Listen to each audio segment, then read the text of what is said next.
Hello दोस्तों, आप सब कैसे हो? आशा करता हूँ आप सब मस्त और पढ़ाई में व्यस्त होंगे। तो आज नया चैप्टर भौतिकी का प्रकाश का प्रवर्तन हम स्टार्ट कर रहे हैं। तो आइए बिना किसी देरी के स्टार्ट करते हैं। तो सबसे पहले टॉपिक आता है प्रकाश और उसके स्रोत। प्रकाश किसे कहते हैं? प्रकाश वह ऊर्जा है जिसके द्वारा हम किसी चीज, किसी वस्तु को देख सकते हैं। ठीक है, तो प्रकाश के बारे में हम लिखेंगे क्या? प्रकाश वह ऊर्जा है, वह ऊर्जा है जिसके द्वारा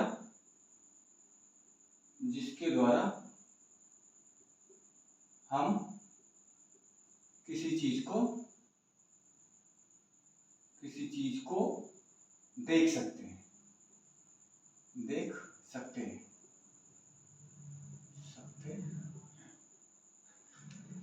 प्रकाश के स्रोत क्या क्या है? प्रकाश के स्रोत जिससे रोशनी उत्पन्न होती है उसे ही प्रकाश के स्रोत कहते हैं। प्रकाश के स्रोत हो सकते हैं, वो प्रदीप्त भी हो सकते हैं या अप्रदीप्त वस्तु भी हो सकती है। यानी कि ऐसा स्रोत जिसके पास खुद का रोशनी हो, है ना, खुद का वो रोशनी प्रदान करता हो, तो उसे हम प्रदीप्त वस्तु कहते हैं। अप्रदीप्त जिसके पास खुद की रोशनी नहीं होती उसे हम क्या बोलते हैं? अप्रदीप्त वस्तु कहते हैं। तो यानी कि अब ये प्रदीप्त और अप्रदीप्त वस्तु। प्रदीप्त हम बोल रहे हैं जिसके पास, जिस वस्तु के पास खुद की क्या होती है? रोशनी होती है,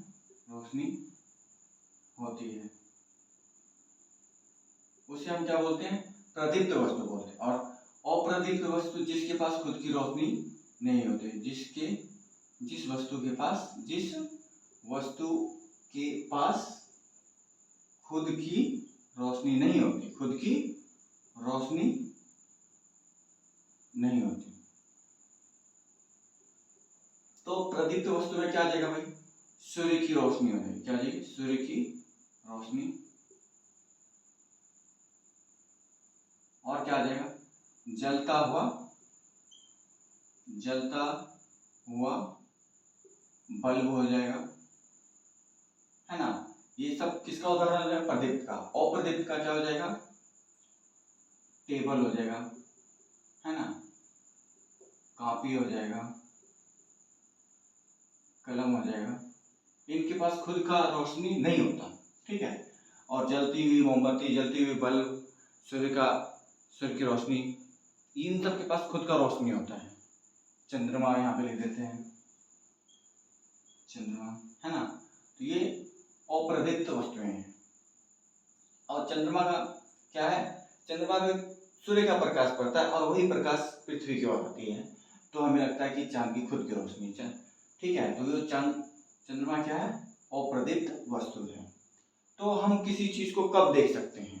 बात तो ये आती है ना, प्रकाश की बात कर रहे हैं, तो हम किसी वस्तु को कब देख सकते हैं? जब उस वस्तु पे प्रकाश पड़ती है और फिर वहां से टकरा के हमारी आंखों में आती है, तब हम उस वस्तु को देखने के काबिल होते हैं। मान लेते हैं यदि ये वस्तु यहाँ पे है, ठीक है, प्रकाश इससे टकरा रही है ना, और यदि मैं इस वस्तु और इस आंख के बीच में मैं अपना हाथ लगा देता हूँ, तो क्या मैं इस वस्तु को देख पाऊंगा? नहीं देख पाऊंगा। क्यों? क्योंकि इसके द्वारा जो टकराया हुआ फिर जो आ रही थी आंख में, मैंने उसको ब्लॉक कर दिया, है ना, रोक दिया, जिसकी वजह से ये मेरे को दिखाई नहीं देगी। क्लियर है? तो यानी कि किसी वस्तु को देखने के लिए कंडीशन क्या चाहिए कि उस वस्तु पे प्रकाश क्या कर रहा है? टकरा के फिर आपके आंखों में आती है, तभी आप उस वस्तु को क्या कर सकते हैं? देख सकते हैं। क्लियर? तो ये रीजन है कि हम कैसे वस्तु को देख सकते हैं। तो अब दूसरा टॉपिक आता है प्रकीर्णन किसे कहते हैं। प्रकीर्णन को समझने के लिए, जब सूर्य का प्रकाश, है ना, सूर्य का प्रकाश धरती की ओर आती है, तो धरती पे वायुमंडल है ना, तो वायुमंडल में ढेर सारे क्या होते हैं? वायु के कण मौजूद होते हैं। वायु के कण मौजूद होते हैं, तो सूर्य की प्रकाश की जो किरणें होती है वो कण पे टकराती है। कण पे जैसे टकराती तो कुछ ऊर्जा वो कण अवशोषित कर लेती है और फिर प्रकाश उसके चारों तरफ फैल जाती है, जिसको हम क्या कहते हैं, प्रकीर्णन कहते हैं। यानी कि हम बताएं तो जैसे कि ये मान लेते हैं ना, ठीक है, मान लेते हैं ये सूर्य है, क्लियर, ये अपना रोशनी दे रहा है और इधर पृथ्वी है ना। अब यहाँ पे वायुमंडल है, ठीक है। अब सूर्य की रोशनी सीधी आ रही है ना, सूर्य की रोशनी सीधी आ रही है। तो अब यहाँ पे कोई पार्टिकल, कोई अणु है ना वायु का, उस पे टकराएगी, पहले सूर्य का प्रकाश उस पे टकराती है तो उष्मा क्या हो जाता है, उष्मा अवशोषित हो जाती है, कुछ मात्रा में क्या हो जाती है, उष्मा अवशोषित होती है, अब शोषित होती है, ठीक है, अवशोषित होती है। उसके बाद क्या होता है, प्रकाश चारों ओर फैल जाता है। इस तरह से सूर्य की किरण का जो प्रकाश होता है, इस तरह से किरणें क्या हो जाती है, चारों तरफ फैल जाती है उस कण पे टकराने के बाद। तो इसे ही हम क्या कहते हैं, इस प्रक्रिया को हम क्या कहते हैं, प्रकाश का प्रकीर्णन कहते हैं। क्लियर है, आई होप आपको समझ में आया होगा। अब आगे प्रकाश की किरणें किसे कहते हैं, जैसे कि ये सूर्य का प्रकाश है ना, ये सूर्य का प्रकाश है, तो अब इसमें ये क्या करेगी, सूर्य की रोशनी ढेर सारी बिंब इस तरह से जाएगी रोशनी, है ना। जब सूर्य का प्रकाश सरल रेखा में जाती है, एक सरल रेखा पे सूर्य के प्रकाश जाती है, तो उसे ही हम क्या कहते हैं, किरण कहते हैं। क्या कहते हैं, सूर्य की किरणें कहते हैं।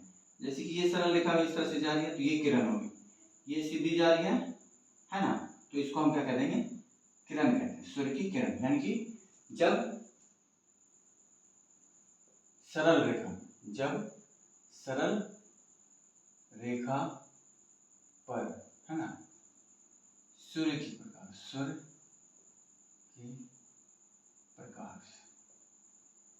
चलती है तो उसे हम क्या कहते हैं, सूर्य की किरण कहते हैं।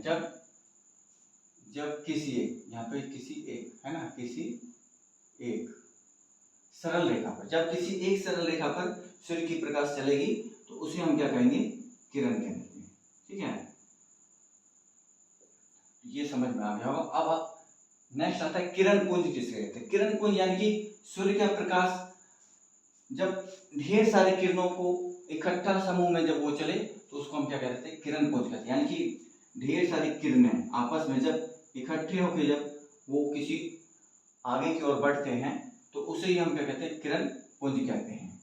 यानी कि ये समूह होता है, क्या होता है, समूह होता है किसका, किरण का, है ना, समूह किरण का होता है। यानी कि किरण पुंज क्या, किसको कह सकते हैं हम, समूह को, यानी ढेर सारी किरणों के समूह को हम क्या कहते हैं, किरणों के समूह को हम क्या कहते हैं, किरण पुंज कहते हैं। किरणों के समूह को किरण पुंज कहा जाता है। तो अब आते हैं किरण पुंज के प्रकार। किरण पुंज के तीन मुख्य प्रकार होते हैं ना, तीन मुख्य प्रकार है।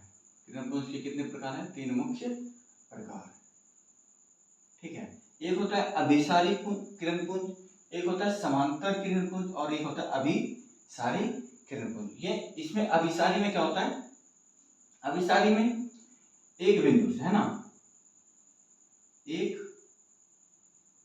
बिंदु से जो प्रकाश की किरण है, प्रकाश की किरण चारों तरफ फैलती है, प्रकाश की किरण चारों तरफ फैलती है। यानी कि इसमें एक बिंदु से चारों ओर फैलने की कोशिश करती है जब किरणें, तब उसको हम क्या कहते हैं, अभिसारी किरण पुंज बोलते हैं। समांतर किरण पुंज में क्या होता है, जब किरणें एक दूसरे के समांतर चल रही होती है तो उसे हम क्या बोल देते हैं, समांतर किरण पुंज बोलते हैं। अब अभिसारी किरण पुंज कब होता है, जब, है ना, जब किरण पुंज जब ढेर सारी किरणें किसी एक बिंदु पे आके मिल रही होती है। यहाँ पे एक बिंदु से ढेर सारी किरणें अलग अलग दिशा में जा रही होती है और यहाँ पे अलग अलग दिशा से एक बिंदु पे आके मिल रही होती है, ठीक है। तो जहाँ पे एक बिंदु से अलग अलग दिशा में जा रही होती है किरणें, उसे हम बोलते हैं अपसारी, और जहाँ पे अलग अलग दिशा से किरणें एक बिंदु पे मिल रही होती है उसे हम बोलते हैं अभिसारी किरण पुंज बोलते हैं, ठीक है। नेक्स्ट पॉइंट आता है पारदर्शी, है ना। पारदर्शी हम किसको बोलते हैं? पारदर्शी एक ऐसा वस्तु होता है, पारभासी भी एक वस्तु ही होता है और पारदर्शी भी वस्तु या पदार्थ होता है। तो पारदर्शी पदार्थ वैसा पदार्थ होता है जिसके आर पार, है ना, जिसके आर पार प्रकाश, है ना, प्रकाश आसानी से चली जाती है, आसानी से चले जाती है, ठीक है। तो ऐसे वस्तु या पदार्थ को हम क्या बोलेंगे? पारदर्शी। अब यदि जिस वस्तु का किरणें आर पार चली जाती, प्रकाश की किरणें आर पार चली जाती है तो वो पारदर्शी होती है। क्या होती है?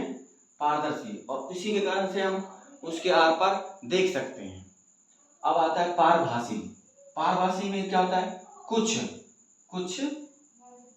कुछ ही किरणें, है ना, कुछ ही प्रकाश की किरणें वस्तु के आर पार हो सकती है, आर पार होती है। जैसे कि कागज पे तेल लगा देते हैं ना, तो उसमें कुछ ही प्रकाश की किरणें आर पार होती है। जैसे ओस का टाइम होता है, ओस में भी धुंधला धुंधला दिखता है। गुब्बारे जो होते हैं, गुब्बारे में भी धुंधला धुंधला ही दिखता है। तो वो सब किसके एग्जाम्पल होंगे? पारभासी के उदाहरण हो जाएंगे। अब अपारदर्शी में क्या होगा? इस पदार्थ में क्या हो जाएगा? इस पदार्थ में प्रकाश आर पार नहीं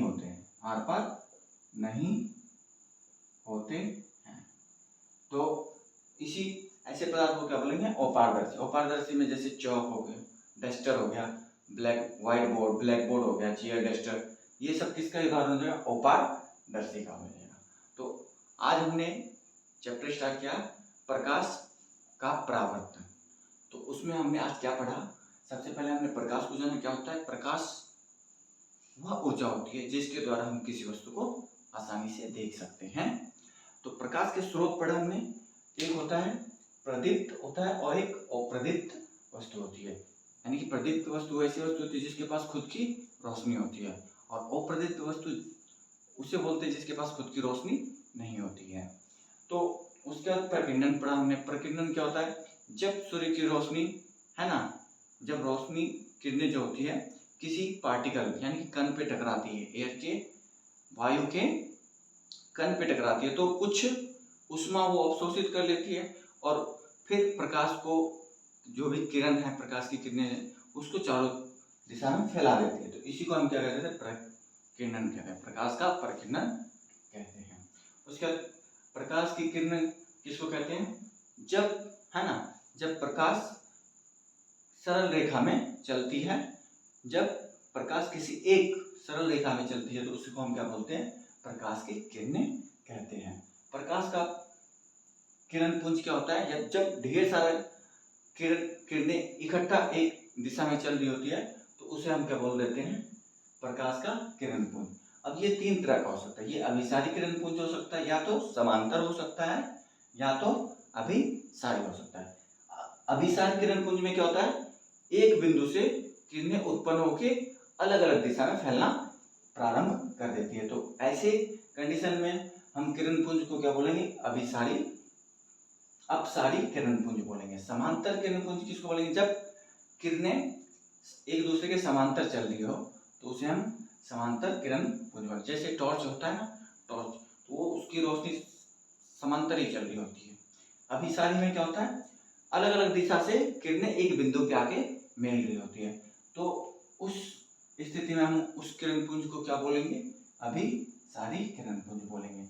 उसके बाद आता है पारदर्शी पदार्थ। पदार्थ को तीन कैटेगरी में बांट सकते हैं।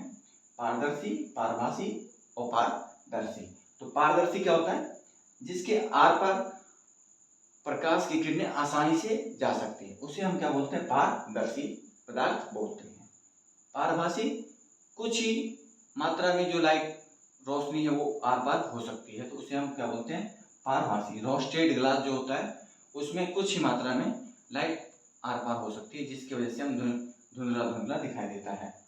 उसके बाद अपारदर्शी में क्या होता है? अपारदर्शी में इसमें बिल्कुल ही प्रकाश की किरणें आर पार नहीं जा सकती है, इसीलिए हम उसके आर पार भी नहीं देख सकते हैं। ऐसे पदार्थ को हम क्या कहते हैं? अपारदर्शी। जैसे चेयर, टेबल, बेंच, कुर्सी, ये सब किसका हो जाएगा? उदाहरण अपारदर्शी का। आशा करता हूँ आपको समझ में आया होगा।